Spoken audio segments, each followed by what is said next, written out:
Bismillahirrahmanirrahim. Bismillahirrahmanirrahim. Assalamualaikum warahmatullahi wabarakatuh. Lailatukum sa'idah. Kaifa halukum jami'an fi ayyi makan ayuhat thalibat. Insyaallah tidak terasa sebentar lagi kalian akan semester, yaitu pada tanggal 30 insyaallah ya, di akhir bulan ini.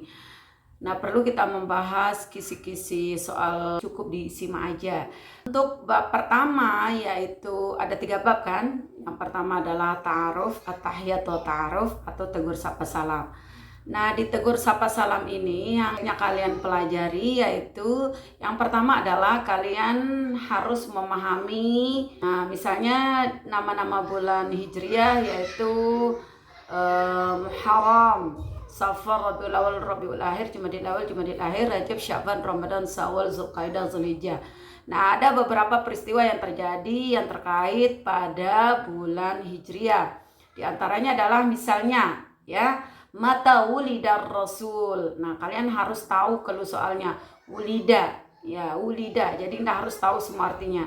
Cukup kalian memahami wulida itu aja, insya Allah kalian akan bisa memahaminya. Wulida artinya lahir, berarti kapan Rasulullah lahir. Nah, jadi di bulan apa? Jadi kalian harus mengingat, menghafal nama bulan berdasarkan peristiwanya. Ya, ada peristiwa apa saja di dalam bulan Islam ya. Yang misalnya Isra Mi'raj, Maulid, puasa dan lain sebagainya. Yang kedua adalah tegur sapa salam. Ya, kalian harus menghafalkannya dan insya Allah kalian masih ingat. Misalnya sabahul khair, pasangannya apa, masaul khair, dan seterusnya. Nah, yang ketiga adalah ada dari segi struktur kalimatnya, ada tentang pembagian kata. Jadi kalian harus bisa membedakan mana isim, mana fiil, mana huruf dalam kalimat.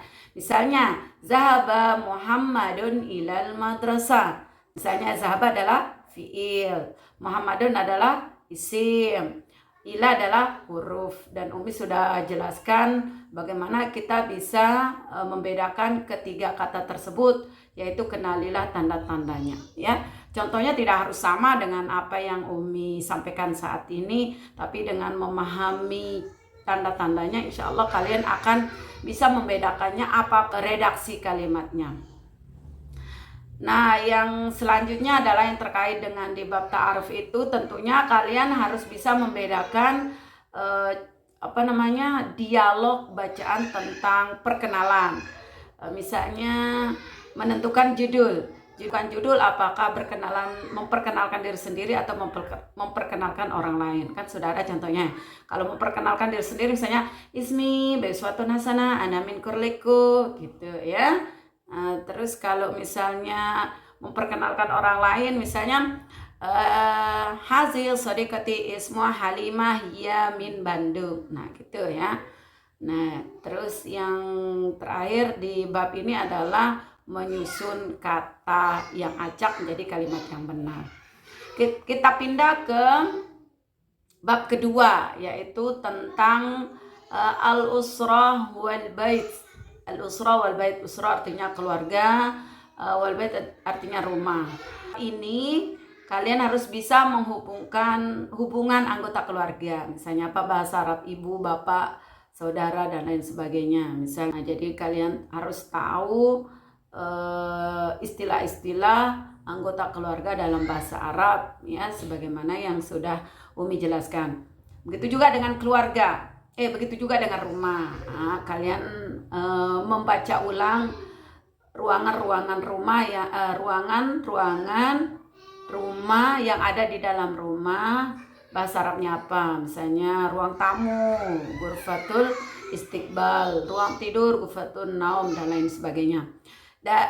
Dan struktur kalimatnya dalam bab ini, yaitu yang Umi munculkan juga, yaitu domir dan perubahan katanya. Misalnya ana aqra'ul Qur'an ya, kalau huwa yaqra'ul Qur'an. Yang tadinya aqra'u memakai a, sekarang berubah menjadi yaqra'u. Kalau nahnu naqra'u, dan seterusnya. Dan alhamdulillah kalian semua sudah menghafalkannya, tinggal mengulangnya ya. Domir itu ada 12 seperti yang kita sudah sama-sama nyanyikan.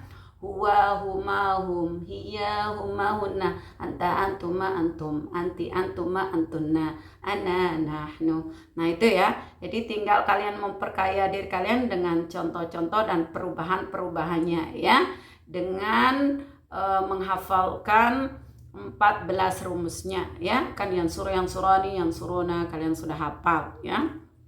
Ketiga yaitu al-madrasah wa ma fiha, fasilitas-fasilitas umum. Kalian pelajari, kalian baca ulang, yaitu tentang fasal, kelas ya, kelas apa aja benda-benda yang ada di kelas, terus fasilitas sekolah apa aja, misalnya al-maktabah, al-faslu, al-maqsaf dan lain sebagainya. Tadi lupa Umi sampaikan, jangan lupa menghafal ulang sinonim, muradif sinonim atau persamaan kata, dan antonim mudot atau lawan kata.